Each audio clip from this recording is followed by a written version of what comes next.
Okay, so now we're going to get into teal, the temporal lobe, which broadly processes higher level sensory information. So it's going to take in visual and auditory input and then kind of mix it all up and interpret it into a way that makes it meaningful to you.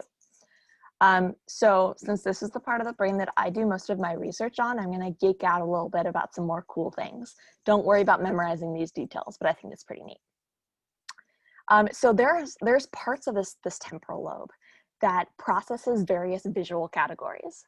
So for instance, there's an area dedicated to just processing faces. It's called the fusiform face area. There's an area processing just scenes or just body parts or tools, things like that. And again, the reason we know that is, if you have someone who's in a scanner and you have them just view images of faces over and over, this particular region of the brain is activated all the time.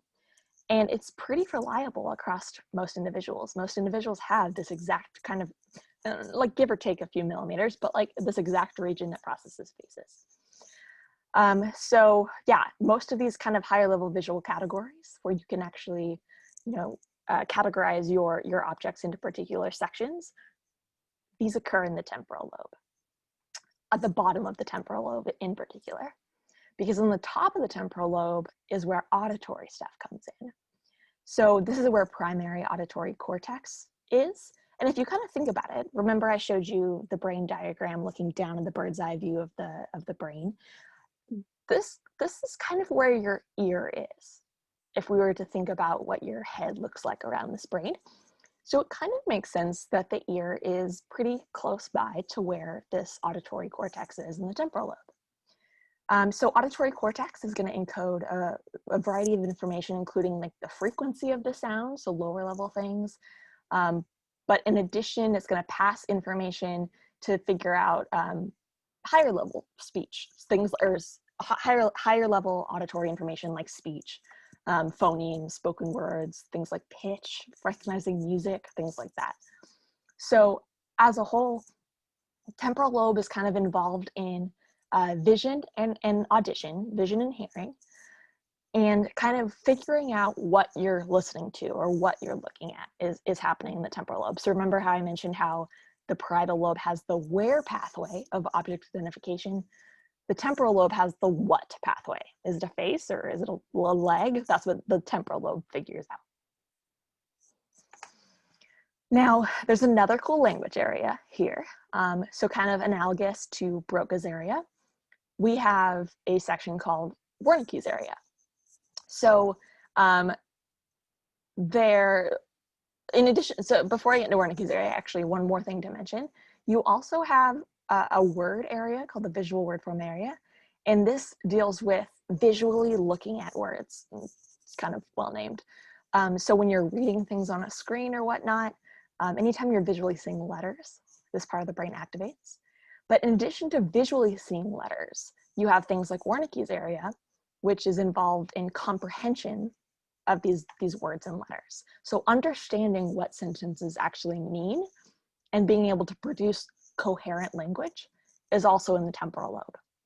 So remember we talked about Broca's area. Broca's area is when it is involved in speech production. So we saw the video of the man who had damage here, and he was able to comprehend speech, but not produce it. So Wernicke's area is involved in speech comprehension. So pause, think about what you might expect someone with damage to Wernicke's area to exhibit. So the opposite of Broca's, this individual is going to be just fine producing speech, but is not able to comprehend or produce, coherent language. So let me show you an example of this. This is someone with Wernicke's aphasia, also called fluent aphasia. You'll see their words are basically gibberish. Hi, Byron. How are you? I'm happy. Are you pretty? You look good. What are you doing today? We stayed with the water over here at the moment and talked with the people for them over there. They're diving for them at the moment. They'll save in the moment. He'll have water very soon for him, with luck. for him. So we're on a cruise and we're about to We get to will Juneau. store it right here, and they'll save their hands right there for them. And what were we just doing with the iPad? Right at the moment, they don't show a darn thing. With the iPad that we were doing. From- Like here? I'd like my change for me and change hands for me. It would happen. I would talk with Donna sometimes. We're out with them. Other people are working with them. I'm very happy with them. Good. This girl was very good and happy. And I play golf and hit other trees. We play out with the hands. We save a lot of hands on hold for us, other hands. I don't know what you get, but I talk with a lot of hand for him. Sometime. Am I talk of any more to saying? All right. Thank you very much. Thank you very much. I appreciate it, and I hope the world lasts for you. Thank you. It's been a pleasure. Bye-bye. Have a good day.